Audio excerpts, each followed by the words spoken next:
La tecnología Tainar es la solución definitiva para lograr resultados de calidad, favoreciendo la sostenibilidad y las buenas prácticas agrícolas en siembra directa. Con Tainar es posible lograr un surco de siembra con la profundidad deseada en todo el lote, eliminando la compactación por debajo de la semilla. Tecnologia Tainar, la semilla en um bom lugar.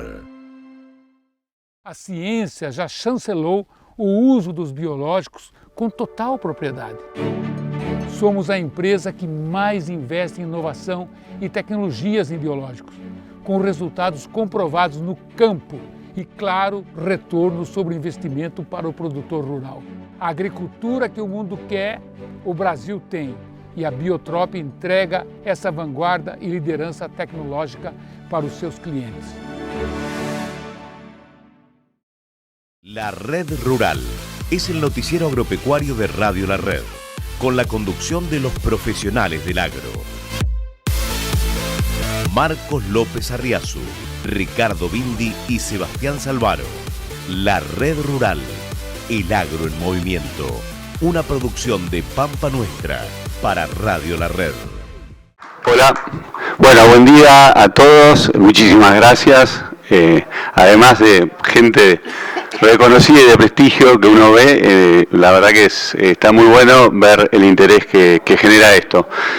Bueno, estuve ayer siguiendo algunas charlas más teóricas sobre los cambios que estamos viendo que están ocurriendo en los sistemas. Y en el grupo que tenemos, que se llama Aprecolos, un grupo que empezó hace unos años, que teníamos que armar este tipo de charlas, se nos ocurrió a quién llamar justamente para ver qué está pasando en el lote en aquellos adaptadores tempranos, que es lo que creo que ellos son Luis y Sandro, y bueno, los voy a presentar porque tengo que leer el currículum.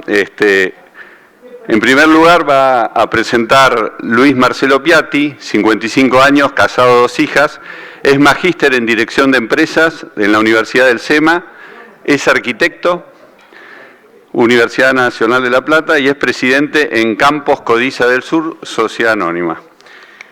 Después va a decir en dónde es su zona de trabajo en la provincia de Buenos Aires. Y bueno, Sandro Raspo creo que es bien conocido.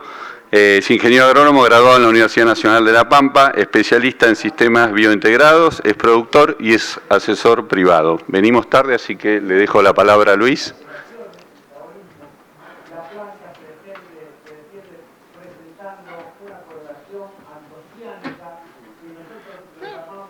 Bueno, buenos días a todos. La idea de la presentación es contarles un poquito el proceso que iniciamos hace ya 5 años de reconversión basado en un modelo de agricultura regenerativa, poniendo el foco en recuperar la vida y la fertilidad del suelo, ¿sí? Los 5 principios básicos de la agricultura regenerativa son, por un lado, minimizar las perturbaciones externas, entendiendo no solo a las labranzas, a las perturbaciones físicas, sino también en minimizar la aplicación de tanto de elementos químicos como fertilizantes y como herbicidas, ¿sí? Aumentar la diversidad de especies, tratando también de fomentar la biodiversidad no solo aérea, sino también subterránea, pensando en la microbiología del suelo. Tener el suelo siempre cubierto, mantener raíces vivas todo el año e integrar la fauna al sistema, ¿sí? ¿Por qué? El porqué de la decisión, ¿sí? Por un lado empezamos a ver que el sistema estaba empezando a evidenciar fallas, tanto desde lo agronómico, con escape de malezas, con resistencias, con mayor uso y dependencia de insumos, desde lo ambiental, el deterioro del suelo y el impacto en el entorno, desde lo económico, una alta dependencia de insumos cada vez más caros, con una mayor inversión por hectárea y una menor renta por peso invertido. Y desde lo social, una demanda creciente por parte de la sociedad de una agricultura con menor uso de fitosanitarios y productos más sanos. El modelo productivo actual es un sistema, al menos en mi visión, que está principalmente sustentado en insumos externos de origen químico o mineral y no se sostiene por sí mismo, ¿sí? Está basado en fitosanitarios cuya acción principal es matar, como es el caso de los herbicidas, de los insecticidas y de los fungicidas. trabaja generalmente sobre el síntoma, sobre la causa, sobre la consecuencia, perdón, pero no resuelve el fondo del problema o no ataca la causa. Y es una agricultura que está basada en recetas con protocolos uniformes, ¿sí? A partir de aquí empezamos a repensar el sistema y nos dimos cuenta que debíamos empezar a ver qué estaba pasando en el suelo, ¿sí? Dentro del suelo, debajo del suelo, no solo lo que ocurría sobre él, que es lo que hacemos cuando recorremos los lotes, que solamente estamos mirando enfermedades o malezas. Que debemos empezar a pensar sistemas a mediano y largo plazo, no solamente en el cultivo presente, que debíamos empezar a trabajar sobre las causas y no sobre las consecuencias, y que debíamos ver al suelo como lo que es un organismo vivo, ¿sí?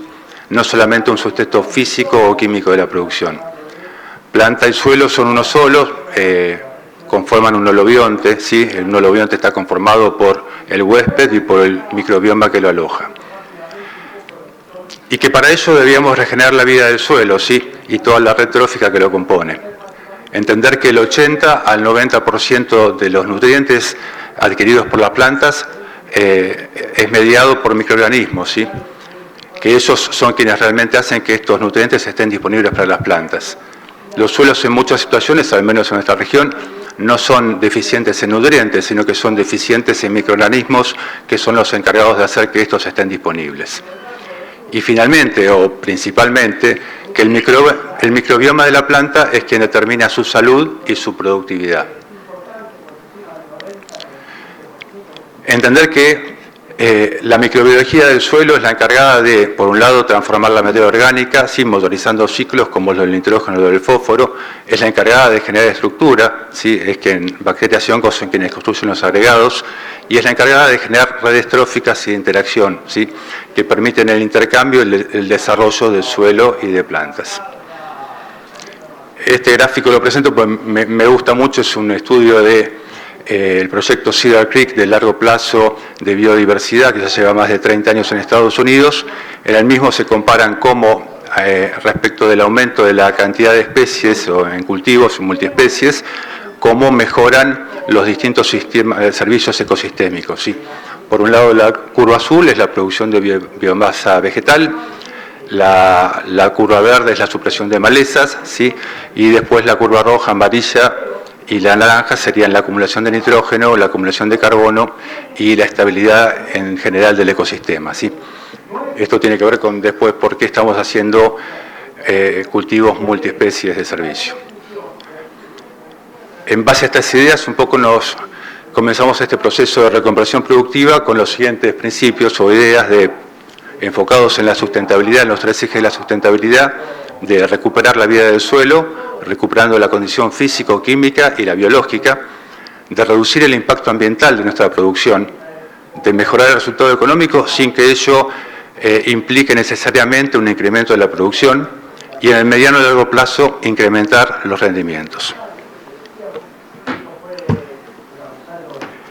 En cuanto al establecimiento UNESCO, nosotros estamos ubicados en el partido de Lobería, en el sudeste de la provincia de Buenos Aires, en la región Mar y Sierras. Son suelos con alto contenido de materia orgánica, rondan un 6,5% más o menos. Y existen 2 ambientes característicos o principales. Por un lado los bajos, que son generalmente suelos profundos, cuya limitante productiva es, por un lado, el anegamiento, principalmente en invierno, y el riesgo de helada, tanto la helada temprana como la helada tardía. Y por otro lado tenemos lomas, que son lomas someras, ¿sí? Cuyo principal limitante de la producción es el alto riesgo de estrés hídrico, principalmente en verano.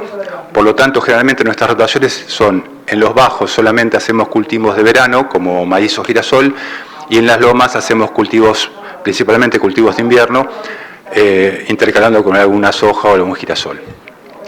En base a estos 2 ambientes principales, lo que hicimos fue empezar a repensar las rotaciones que teníamos para ver a dónde podíamos ir. Y trabajamos en base a estos 2 esquemas teóricos, ¿sí? Esta es la rotación original, donde teníamos soja todos los años, como soja de primera, como soja de segunda. Eso es una rotación de 3 años, y solamente intercalábamos un cultivo de trigo y un cultivo de cebada en el medio. Esta rotación tiene solo 3 especies, en realidad tiene 2 especies, tiene 3 cultivos y dos especies, tiene una gramínea y una leguminosa, ¿sí? Tiene 16 polverizaciones al año, 16 polverizaciones en total, 5,3 al año, un EIQ de 99 y en promedio 100 días al año sin raíces vivas. El balance de carbono es levemente positivo en 610 kilos y el de nitrógeno es negativo en 33 kilos.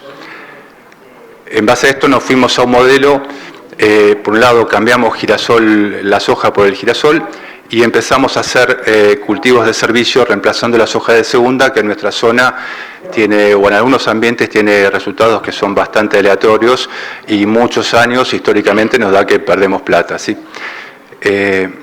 Después lo segundo que hicimos fue, al cambiar la soja por girasol, empezar a bolear vicia dentro del girasol y de esa manera poder llegar a tener 6 cultivos en 3 años, ¿sí?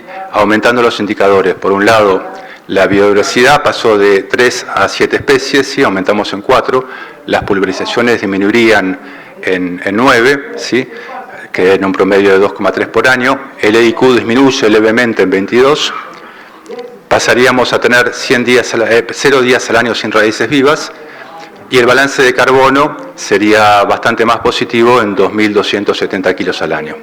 El balance de nitrógeno, si lográramos todos esos cultivos de servicio rindieran como uno espera, sería positivo, ¿sí? No sería necesario en teoría ninguna fertilización.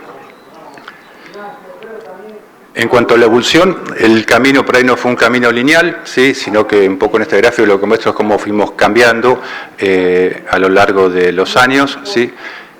Por ahí no me voy a detener en esto, por ahí lo explicamos más tarde en las preguntas, pero bueno, hoy estamos trabajando en un modelo que en el 2023 que es aún más intensificado, donde lo que estamos haciendo además es agregarle un pastoreo a todos los cultivos de servicio una vez al año, pensando en el servicio de la ganadería como un servicio, además de un aporte económico, y en la posibilidad de hacer 2 cultivos de renta cuando salimos del trigo y vamos a girasol, ¿sí?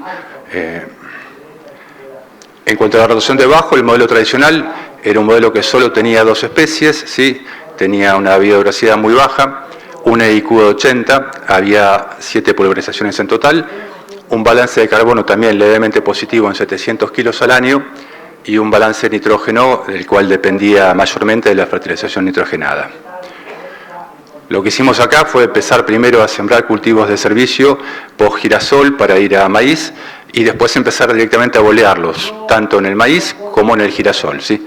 De esta manera lo que logramos es aumentar la biodiversidad de las 2 especies a 6 o más, eso depende de las mezclas que uno pueda hacer. Bajamos la cantidad de pulverizaciones en 4, ¿sí? El EIQ disminuye bastante, baja a 22. Pasamos a tener también 0 días al año sin raíces vivas y el balance de carbono pasa a ser altamente positivo, ¿sí? Y el balance de nitrógeno también es altamente positivo sin necesidad de fertilización nitrogenada. Esto es lo mismo que lo anterior, es un poco cómo fuimos evolucionando a lo largo del tiempo y cómo estamos incorporando también nuevamente la ganadería. El 90% de la superficie de los campos que trabajamos son campos agrícolas, ¿sí? Con lo cual estamos integrándonos con un modelo de capitalización de terneros como para poder pastorear toda esa oferta forrajera que tenemos durante el año, ¿sí? Cuando no hay cultivo de renta. Hoy estamos en el 95% de la superficie agrícola total que tiene al menos 2 cultivos al año entre cultivos de servicio y cultivos de renta. Hace ya 3 o 4 años el grupo CREA al que pertenecemos nos planteó que era necesario empezar a medir estos cambios para poder compararnos, ¿no? Y lo que decidimos hacer en el campo es armar un módulo comparativo de largo plazo, ¿sí? Tanto en el ambiente de bajo como en el ambiente de loma, donde estamos desde hace 3 años comparando el modelo tradicional de barbechos, agroquímicos y fertilizantes contra un modelo regenerativo de cultivos de servicio con disminución o sin aplicación de fertilizantes y con disminución de agroquímicos. Y a la par le pusimos un modelo 100% orgánico, sin agroquímicos, sin fertilizantes, pero con labranza, ¿sí? Y el objetivo de esto es ver cómo evoluciona en el tiempo, no solamente los rendimientos y los resultados económicos, sino también la fertilidad del suelo y su impacto en el ambiente. Luego de 2 años, hoy justo estamos cosechando la tercera campaña, pero todavía no tengo el dato, así que solo voy a hablar de los 2 primeros años. El resultado fue, en cuanto a la producción total de granos, el que mayor produjo fue el modelo regenerativo, con 12,7 toneladas de granos cosechadas. El de mayor margen bruto también fue el modelo regenerativo, con $964. Y si bien el EIQ disminuyó casi más de un 50% respecto al modelo tradicional, y si bien obviamente todavía no llegamos a cero, y no sé si algún día lo podemos hacer, como es el modelo orgánico, no tenemos los daños al ambiente que sí tiene el modelo orgánico. En cuanto a esta, por ahí lo que habría que aclarar acá es que por un lado al modelo orgánico lo que le hicimos fue aplicarle un 50% de plus al precio, considerando que esos productos se vendían diferenciados, ¿sí? Aún así queda muy lejos en el margen bruto de los otros 2 modelos, ¿sí? Y en cuanto a los costos, vemos que el modelo regenerativo no es más caro que el modelo tradicional, sino que por el contrario es levemente más bajo, con lo cual cuando uno lo analiza como renta por peso invertido, también es más rentable que el modelo tradicional. Bueno, ¿cómo estamos manejando hoy los cultivos? Bueno, en principio empezamos haciendo monocultivos de servicio, principalmente vicia, centeno y trigo sarraceno, con el objetivo principal de controlar malezas y aportar nitrógeno al sistema. Después nos dimos cuenta de que los beneficios que teníamos eran mucho mayores a los que habíamos pensado originalmente y comenzamos a mezclar esas especies en mix de 2 o 3 especies, ¿sí?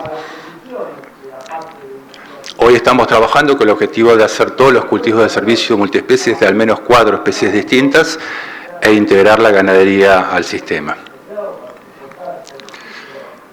En cuanto al manejo, las siembras únicamente sembramos cultivos de servicio, post-cultivo de fina, cuando no hay soja de segunda. El resto de los cultivos de servicio se siembran al voleo, ya sea con altina o con avión, tanto en maíz como en girasol, y en algunos casos estamos probando también en sojas de segunda. Hemos probado hacer también cultivos intersembrados o intercalados.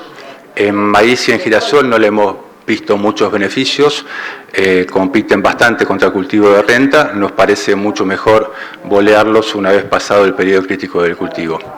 Lo que estamos viendo por ahí, como para seguir probando, es la intersiembra de soja de segunda con cultivo de servicio, que son esas 2 fotos que se ven abajo a la derecha, pensando en un cultivo que pueda tener doble propósito. Si la soja de segunda viene bien, lo que se hace es se quema el cultivo de servicio en marzo, ¿sí? Y se cosecha la soja de segunda. Si el cultivo de servicio, si la soja viene mal, la soja pasa a ser parte del cultivo de servicio y después se pastorea para bajar la cobertura por otro lado y además de aportar margen al sistema para después ir a fina. En cuanto al manejo general de los cultivos de servicio no se fertilizan, no se usan insecticidas, no se usan fungicidas, ni en semilla ni en planta. La idea es que las plantas generen los exudados necesarios para estimular toda la microbiología del suelo. En los cultivos de renta también venimos disminuyendo paulatinamente las fertilizaciones nitrogenadas y las fosforadas, así como el uso de químicos. Y en los cultivos que lo permiten, que tenemos semilla propia, tampoco usamos semillas, insecticidas o fungicidas, ya que es un contrasentido respecto a lo que queremos promover en el suelo.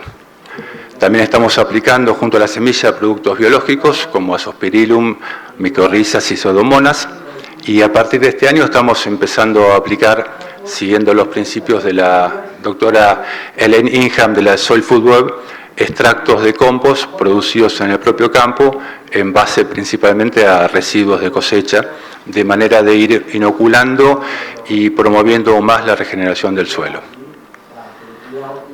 En cuanto a la terminación de los cultivos, hemos usado y usamos todos.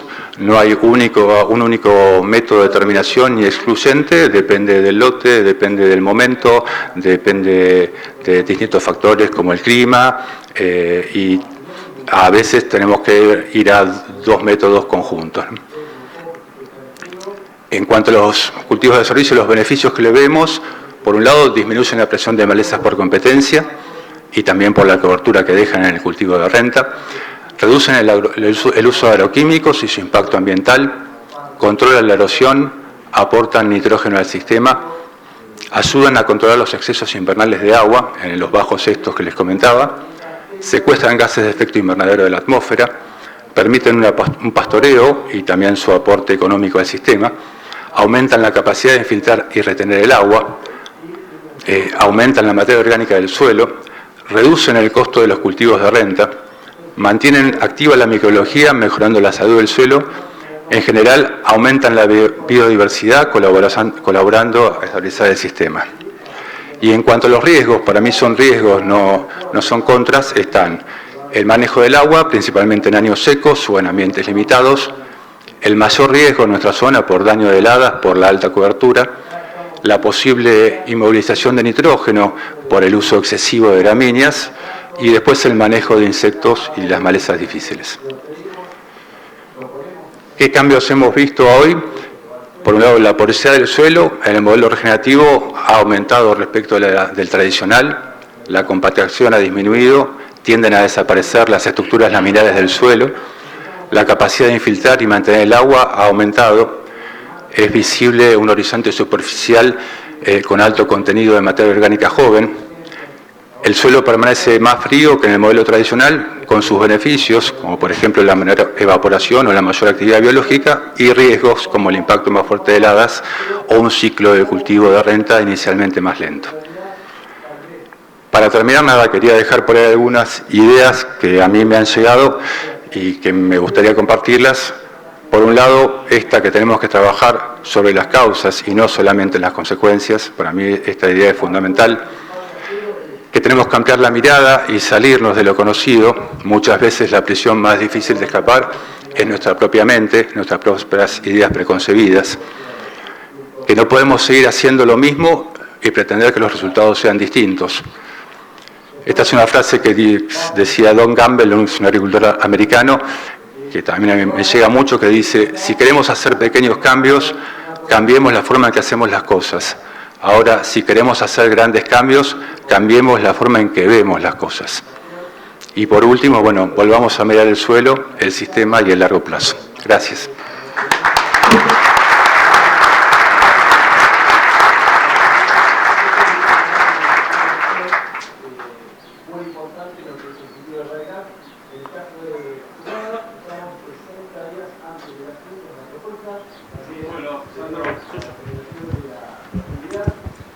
Adelante, Sandro. Muchas gracias, Luis.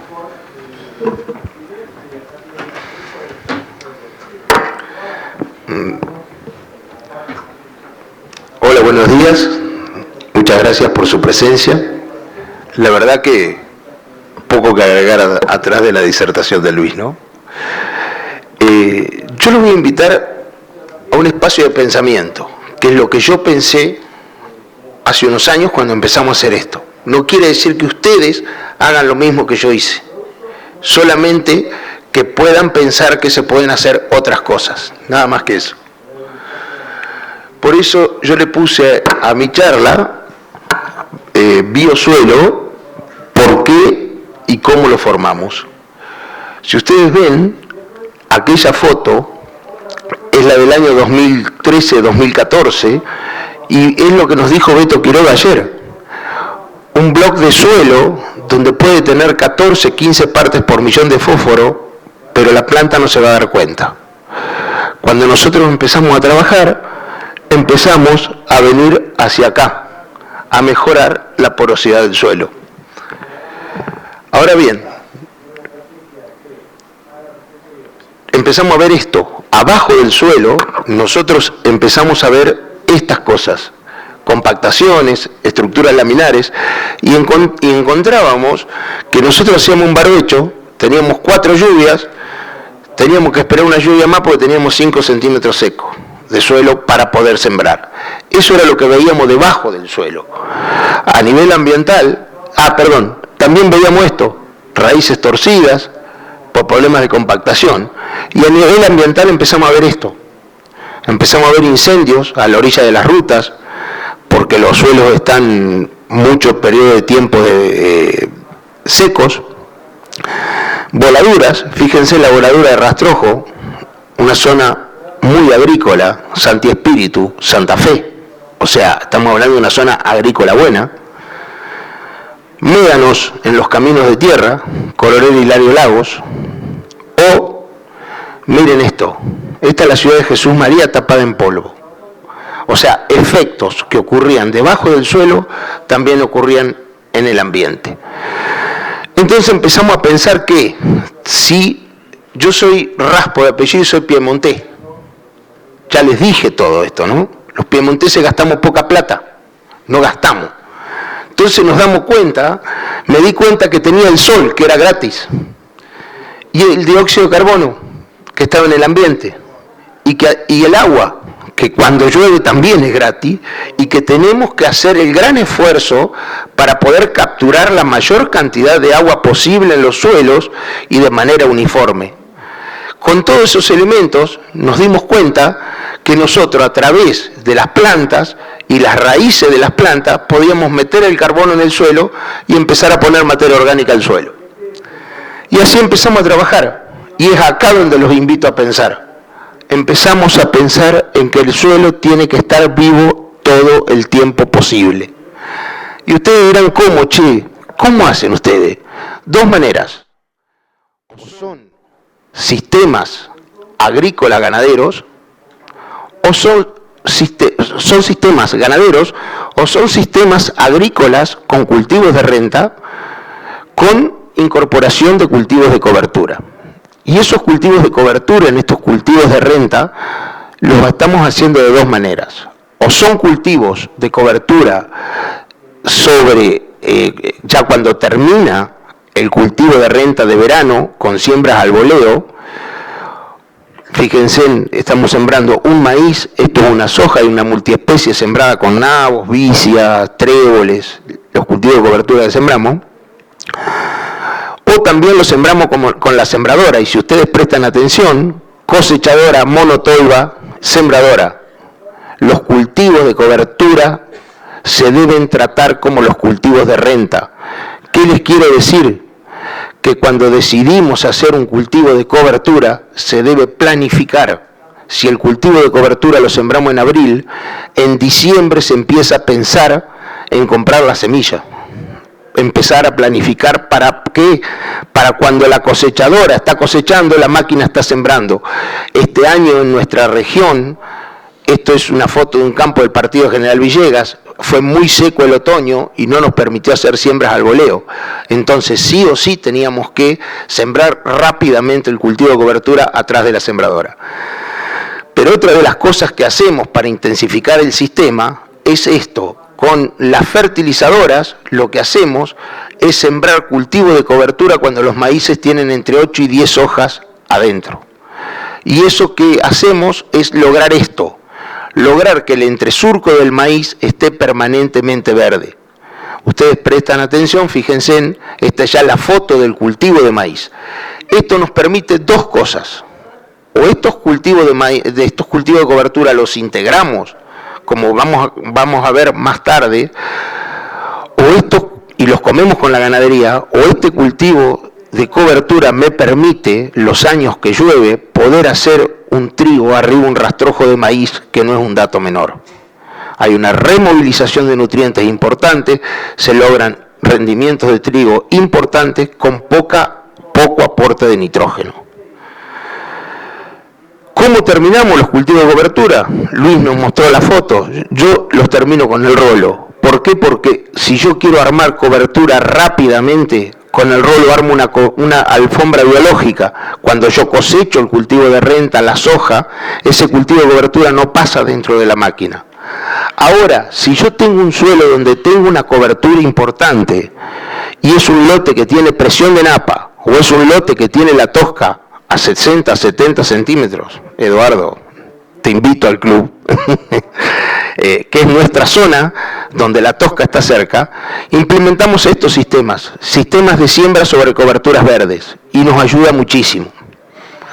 Entonces, esas son las dos maneras que terminamos los cultivos de cobertura. Y esto es lo que realmente a mí me impactó y me hizo seguir trabajando en esto. Fíjense, este suelo es un macroensayo de cultivo de cobertura, sin cultivo de cobertura, nunca tuvo cultivo de cobertura, y siempre se hizo soja sobre soja. La porosidad, 1,5 centímetros. Fíjense cuando se hacen gramíneas, 3,5 centímetros. Y miren cuando hacemos leguminosas. Esta es la formación de biosuelo a la que yo le llamo. 8,5 centímetros. Acá, cada terrón que nos mostró ayer Beto, puede explorarlo la raíz porque los terrones son blandos. Pero lo que sí, yo tengo mi corazoncito en la ganadería y los invito a integrar los sistemas de producción. Por eso yo me como los cultivos de cobertura. Y fíjense si no es lindo. Miren, triticale, vicia, una bosta de novillo con granos.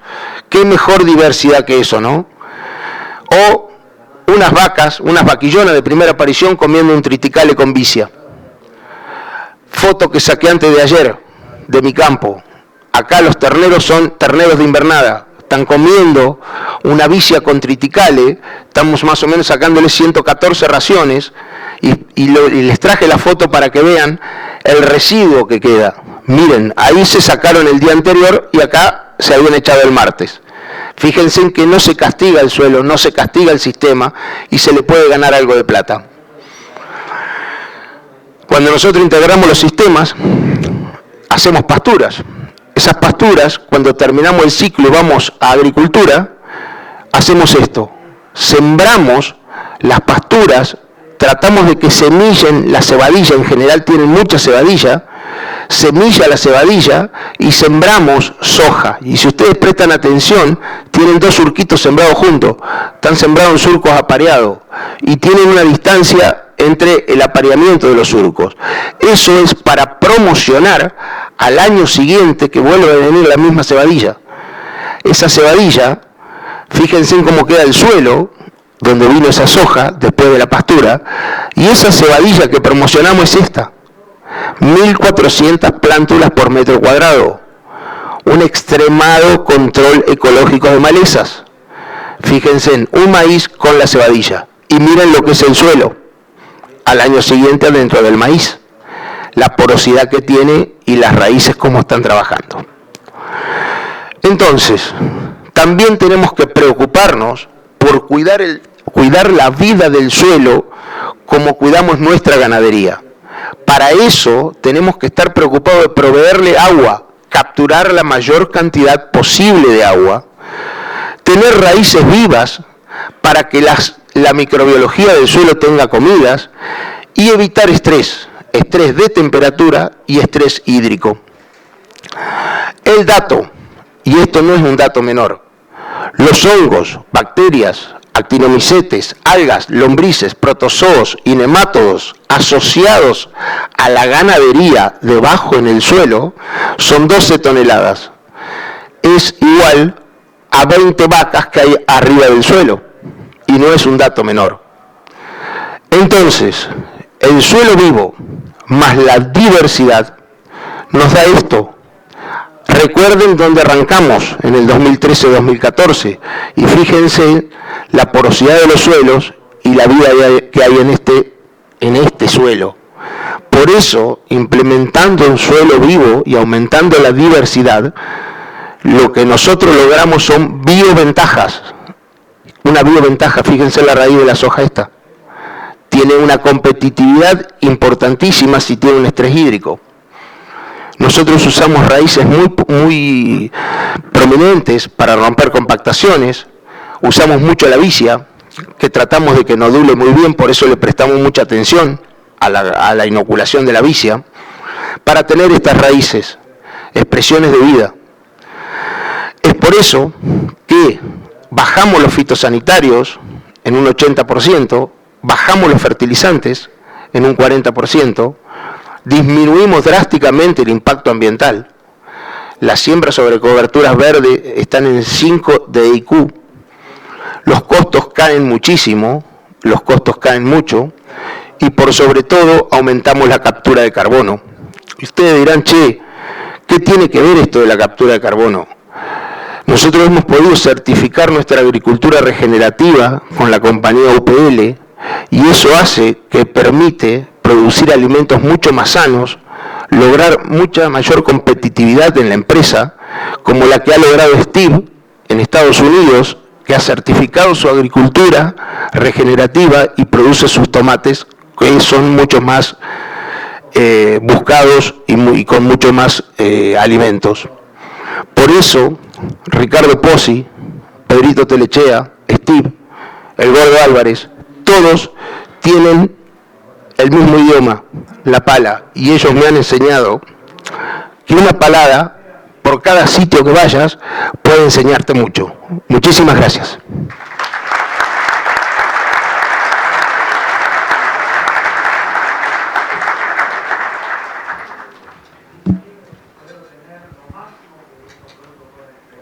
Hola, sí. Hola.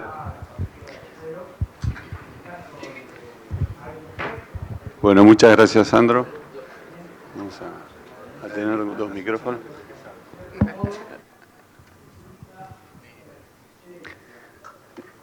No, una de las primeras cosas que me surge preguntarles es, cuando uno ve los resultados de la reta, ve que estamos en esos adaptadores tempranos de la curva de adopción de tecnologías, estamos en 19-20% de uso de cultivo de servicio, entre comillas.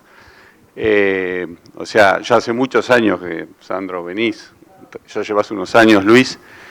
¿Qué es lo que falta para romper esa barrera, digamos, para que esto vaya más allá? Porque incluso ambos dos mostraron un tema que es bastante, muchas veces la razón de ponerle límites a esto, que es la parte de números, la parte económica, y ambos dos mostraron en situaciones bien diferentes, el sudeste de la provincia de Buenos Aires con argiudoles, con temperaturas muy bajas, el oeste de la provincia o sur de Santa Fe con una situación bien diferente de temperatura, de suelos, apludoles, con lo cual uno empieza a ver esto, ¿no? Que realmente el número pareciera que no sería la limitante, lo que le está poniendo una limitante a dar un paso más allá, ¿no? Por la mayoría de los productores. Yo le pregunto a los dos si alguno está usando alguna opción que favorece desde algún gobierno este tipo de prácticas.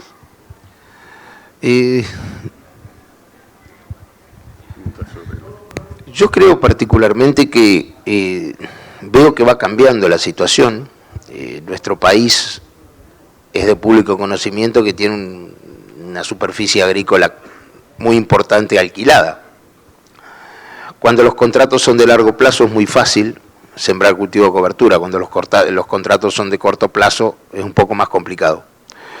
Se está viendo que desde los estados están tomando algunos tipos de decisiones, por ejemplo, la ley de maní de la provincia de Buenos Aires, donde van a tener después del cultivo de maní que entregar el cultivo con cultivo de cobertura, y que la gente va tomando conciencia.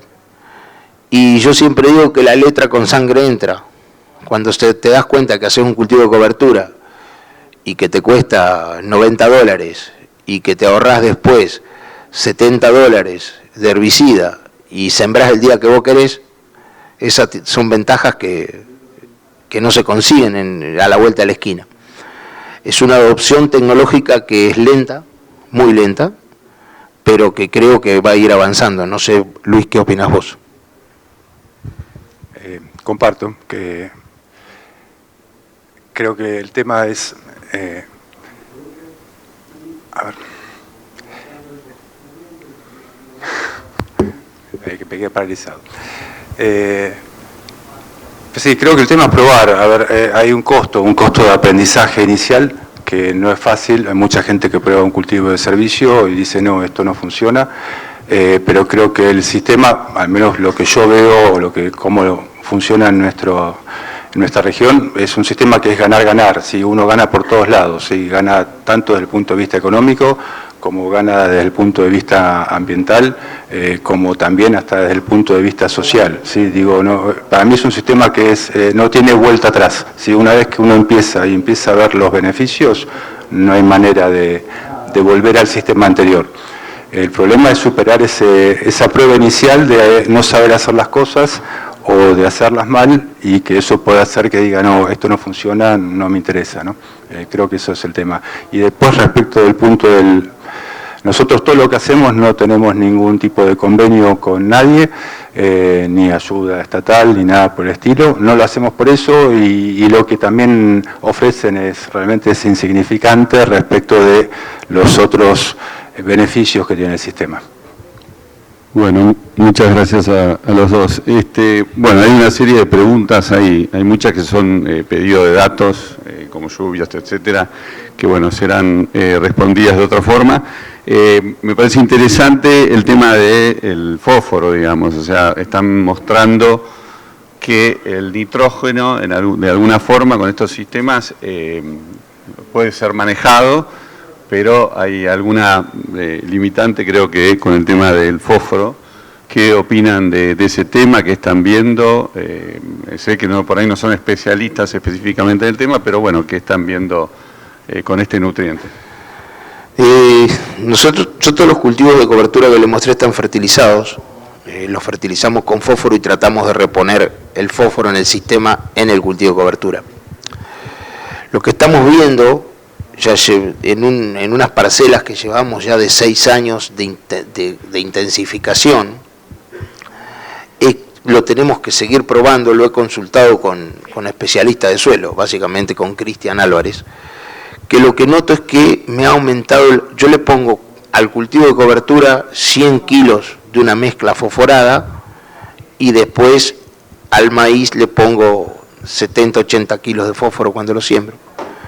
Y lo que hemos notado es que la disponibilidad de fósforo ha empezado a aumentar en esas parcelas. Cuando yo le pregunté a Cristian, él me dice que puede estar asociado a que al usar nosotros cultivos de cobertura multiespecies, esas cultivos de cobertura multiespecies removilizan calcio, porque también hemos notado que ha aumentado un poquito el pH.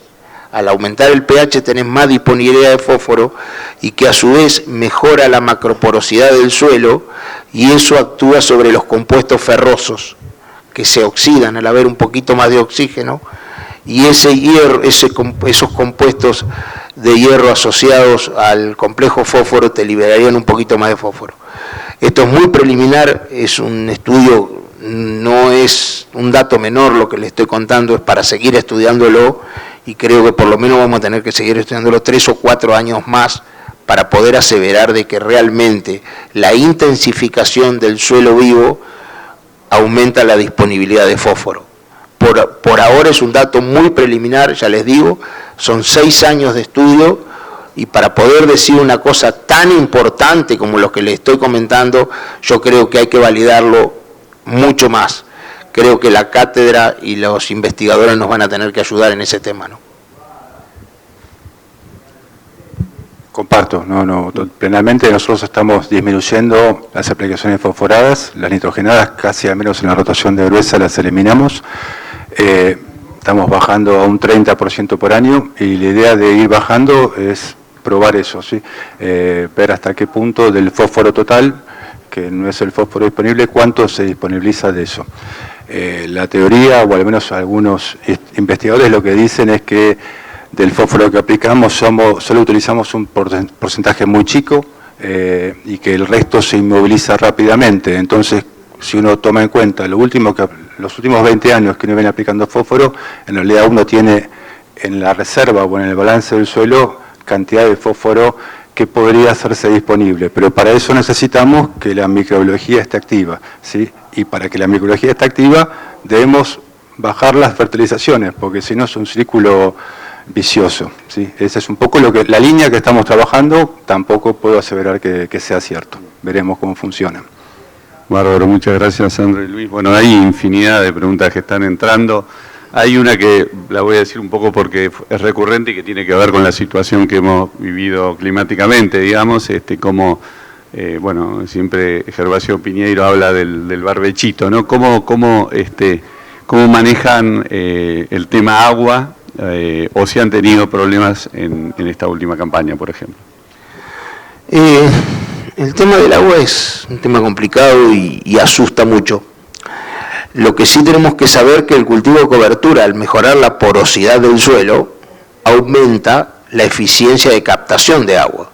No es lo mismo lo que a vos te llueve en el pluviómetro que lo que a vos te entra al suelo. Y eso hace que en cultivos de cobertura, cuando vos cortás el ciclo de ese cultivo de cobertura, medís el agua, te encontrés que tenés la misma cantidad de agua que de un barbecho largo. Eso es lo que nosotros hemos medido muchísimos años, que es lo primero que nos empezó a preocupar. Y ahí fue cuando dijimos, che, entonces si no es agua, ¿qué es? ¿Y pues no será que estamos capturando nutrientes con los cultivos de cobertura y no los estamos reciclando de la manera que los tenemos que reciclar? Y ahí me abrazo de Gervasio, y él siempre dice que no tenemos que tener rastrojos carbonudos.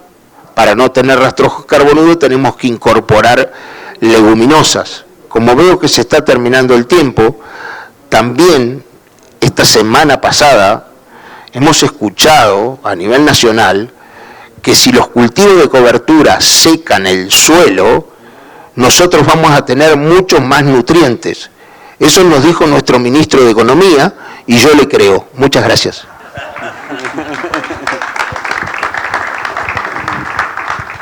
Nada, comentarios sobre esto. Nosotros tratamos de que el barbechito no exista, ¿sí? Que sea, si de ser posible, sea cero. Solo lo hacemos si, como el año pasado, el clima nos complica, ¿sí? Y hasta ahora, salvo el año pasado en Fina, nunca nos ha pasado factura. El perfil se recarga mucho mejor en el suelo que está regenerado que en el modelo tradicional, ¿sí? Bueno, nos hemos quedado sin tiempo, le agradecemos muchísimo a los asistentes, las preguntas van a ser contestadas, espero, por parte de la institución, hay un montón de preguntas que siguen entrando, y les agradezco especialmente que se hayan prestado a esto a Luis y Sandro, la verdad que fue un verdadero placer, un gusto. Gracias a todos.